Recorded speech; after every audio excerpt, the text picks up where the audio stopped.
சேர்ந்த ராம்தாஸ் அத்வாலே இன்னொரு மிகப்பெரிய தலைவர் என்று நாங்கள் எண்ணியது உண்டு. அவரும் விலை போய்விட்டார்.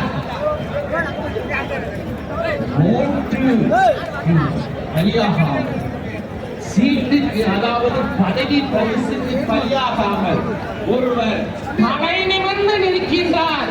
பிஜேபியும் சங்க பரிவாரமும் அவருடைய அமைப்பு சட்டத்தை உருவாக்கினாரோ அதையெல்லாம் சிதைக்கக்கூடிய ஒரு ஐடியாலஜி, ஒரு கொள்கைதான் RSS பிஜேபி. இதை தெளிவாக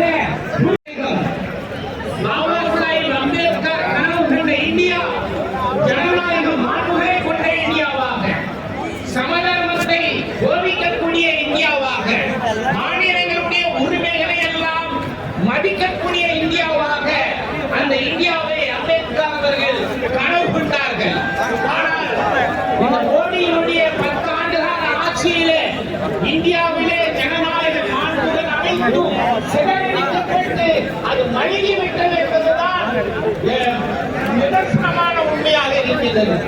காலம் மிக குறைவாக இருக்கிறது. 2021 டிசம்பரிலே அமெரிக்காவிலே வெள்ளை மாளிகையிலே ஜனநாயக மாநாடு நடைபெற்றது. அந்த மாநாட்டிலே உரையாற்றிய இந்திய பிரதமர் நரேந்திர மோடி இந்தியாவின் லார்ஜஸ்ட் டெமோக்ரசி இந்தியா என்று பெருமையாக பேசினார். உலகிலேயே நாங்கள் தான் மிகப்பெரிய ஜனநாயகம் என்று பேசினார்.